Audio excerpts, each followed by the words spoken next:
Welcome back. This is Module 4, Part 4, the final part. At the advanced level, learners have already developed the ability to communicate orally. However, speaking skills can quickly become rusty if not used regularly.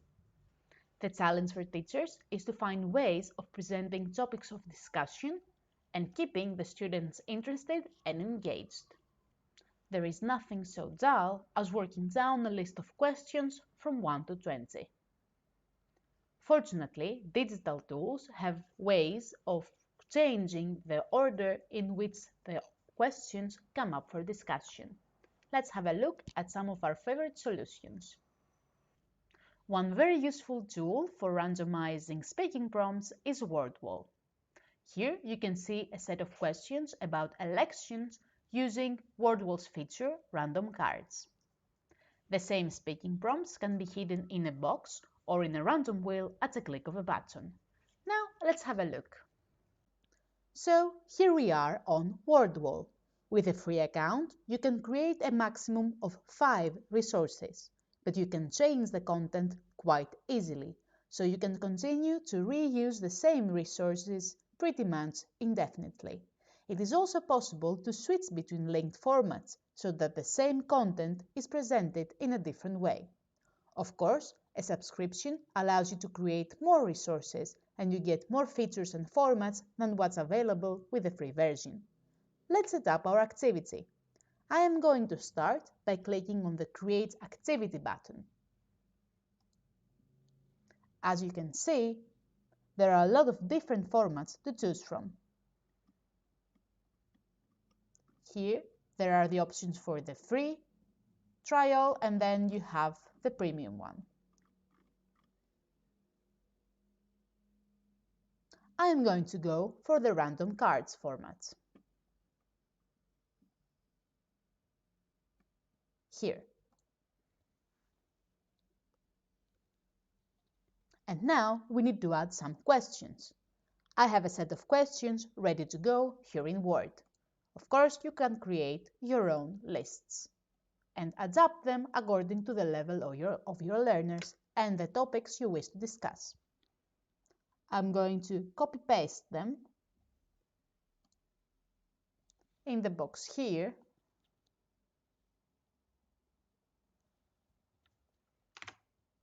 And here you are. Every question is sorted in its own box. So easy. Don't forget to click Done when you are ready. Now the activity has been saved. Now we go to My Activities here, and you can select this one.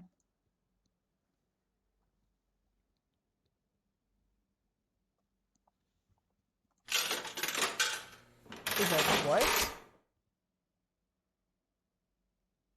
more specifically the list of questions, and you can flip through them.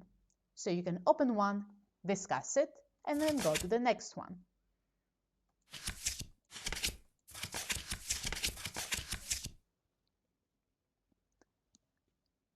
As you can see, you can also change the design of the activity and adjust the way in which the activity works. Here we have the various themes that you can use. It is spring in Greece now, so we're going to use this one.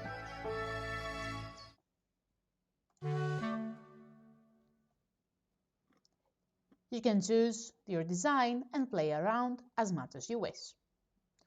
You can then choose to have the same questions in a random wheel,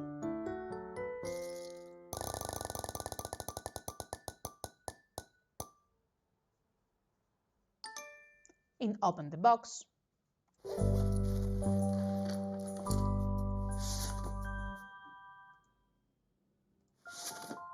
or in Anagram.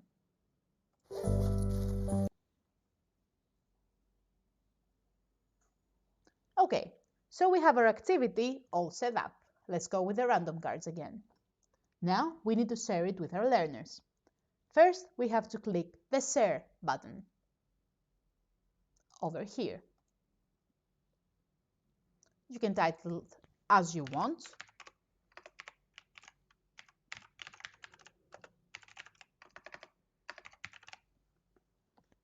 and then publish. Your link is ready to go. If you have already set up your online Google Classroom, you can directly embed it there.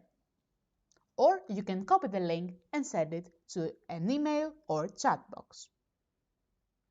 We can also create a QR code, which makes things a bit more fun. Students will then be able to directly scan the code and access the activity. Another option is to open it in the Google Classroom.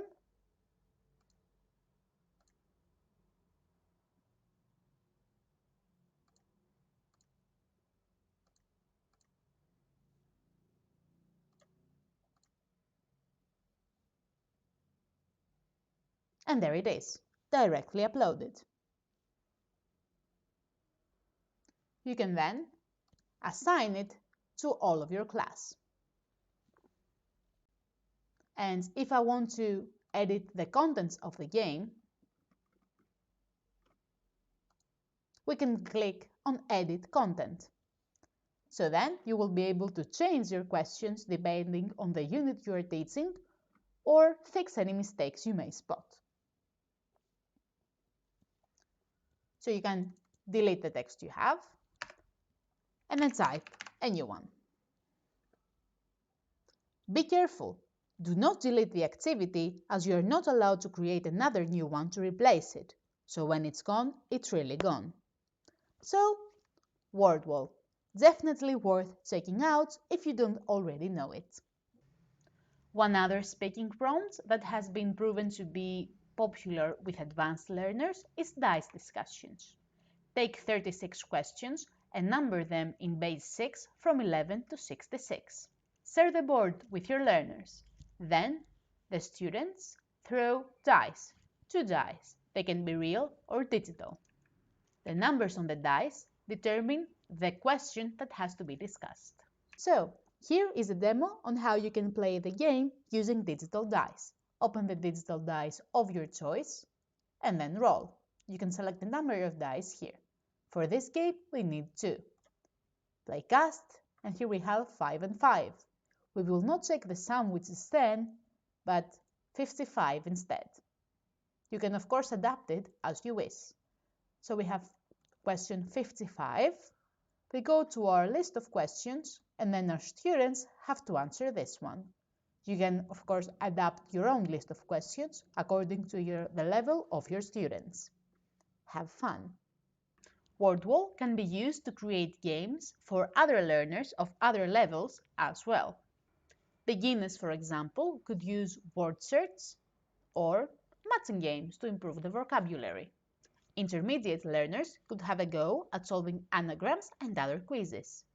Ask learners to create their own WordWall accounts and set games for them to play.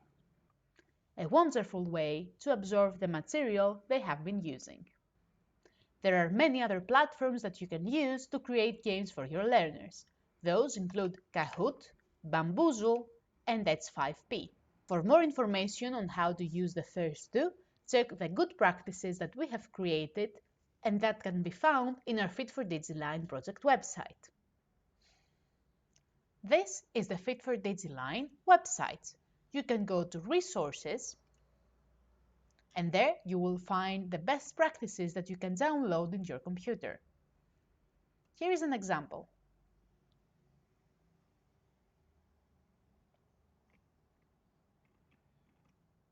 You will find many nice ideas.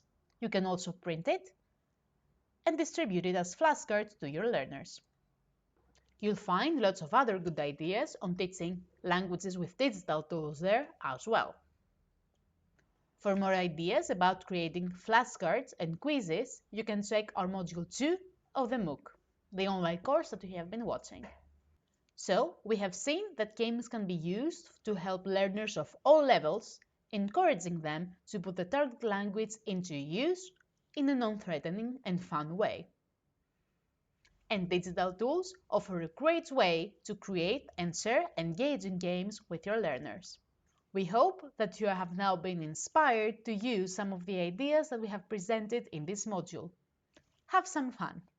This is the end of Module 4. Thank you for watching.